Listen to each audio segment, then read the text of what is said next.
Pretty palihog, para sa ni, da lang skina Japan. Kadumdum mo ato ni Vines. What if ignorant ka nga that's how I do with my college now. Hi, my name is Carl Ko, taga Lapu-Lapu, graduate sa Bentel during elementary, Marigondo National High School sa junior high, and STEC Senior High School sa senior high.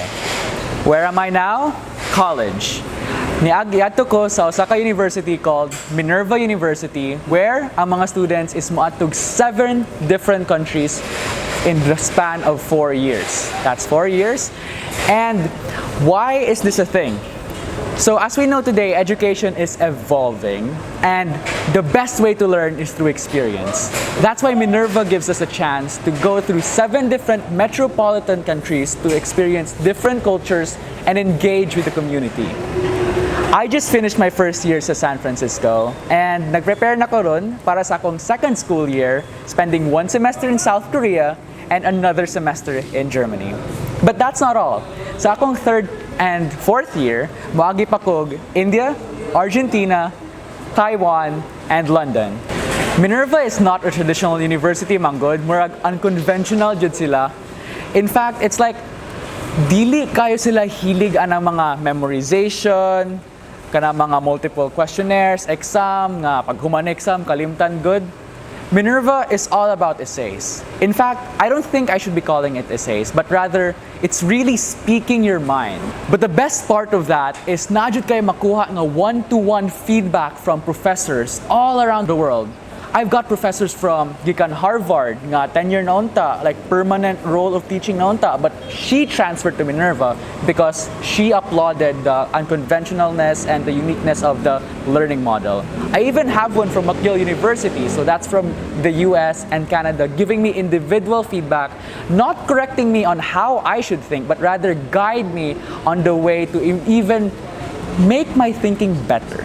I don't stop myself there. I go one step even further and say, this is what we can do instead to support people amidst the crashing economy. So, critical thinking, effective interaction and communication, and problem solving. That's what Minerva is all about. In fact, muna pagbalik na ko diri sa Pilipinas after my first year, I've already helped Gensler, an architecture firm sa San Francisco, which is the #1 architecture firm in the world. Name brands, and they've probably built the offices for that. So how that was possible was still because of Minerva. Because apart sa academics, apart sa lingaw-lingaw pod in the cultural connection and immersion, they also give you civic projects. It's the part where kami, partner ang Minerva with local organizations, and it just so happened that I got partnered up with Gensler. And so what happened there is nag-lead kog team para i-help sila sa ilang main client, San Francisco Airport, to develop a solution.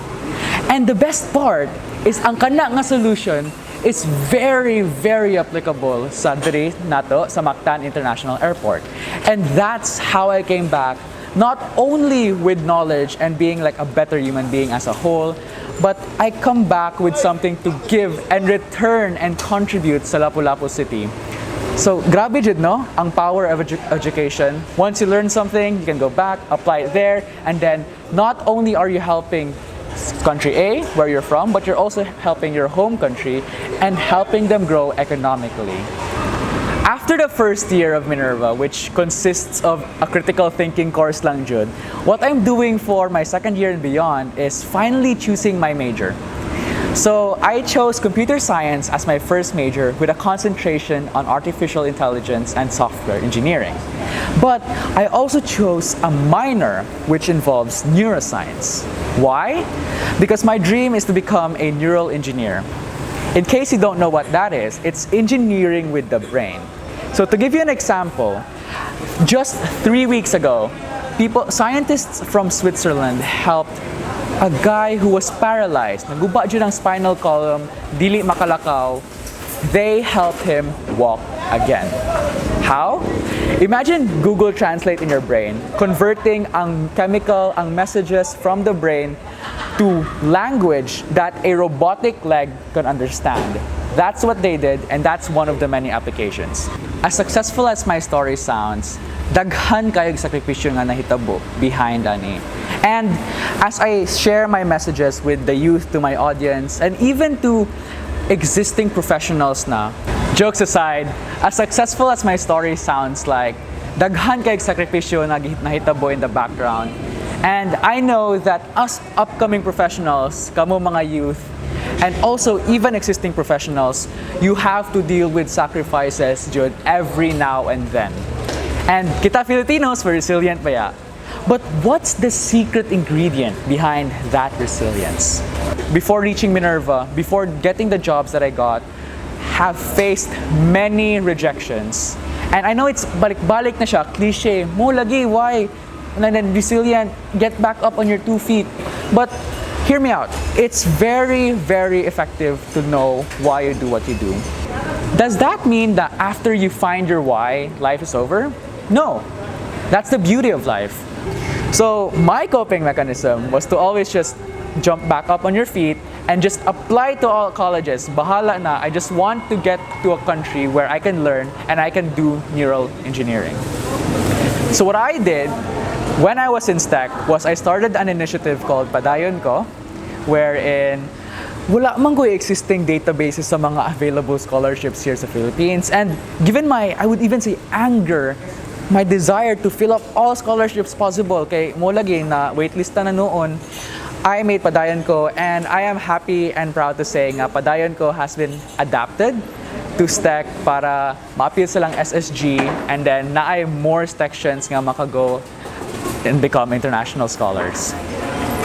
But that's where God helped me, son. God, I am very thankful for you. Because God, although murag wala na pag-asa, all the scholarships nga ako nakitaan for Padayon Ko, they were like, ay, dili eligible ang Filipinos, or ay, kuanra day, this is for master's degree.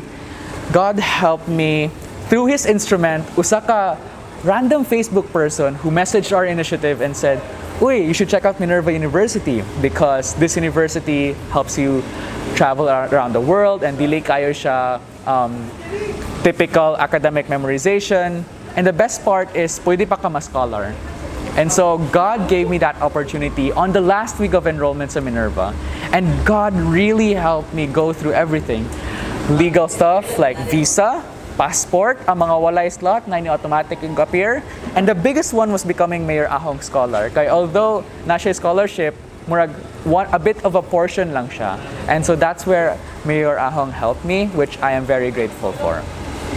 But now that I am in Minerva University, I bet you're wondering, what's my why now?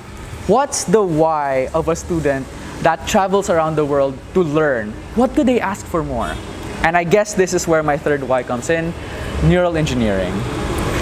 So during Minerva, anxious gyapon ko, kay I just like humana ang scholarship. But now, for my next year, I have to look for a scholarship and an internship. So I went through almost hundreds of applications, and that still resulted in a lot of rejections until the last part. And I was one step closer to my dream, not only because of my why, but of course, I couldn't do it alone, also because of God and everybody who supported me. That's why I said, tanaway mong tupad. You'll never know, they might be the next one who's gonna support you one day. Whereas, the main message here is like, don't be afraid to ask for help. I hope sa pagpaminaw ninyo ani, nakatubag ko SOSA sa inyong why. Which is, why gasturya ko, or nganong dugay kay ni siya mauman? When ni siya mauman? I can answer that with now. Kay nilabay na ko sa Esquinas, Japan. I hope your path to your why and happiness will be fulfilled, Jud. It's not gonna be an easy one, but don't forget, you can always change directions or ask for help when you're stuck. Keep your feet on the ground and always give back to the community that helped you when you were still at the bottom. Thank you.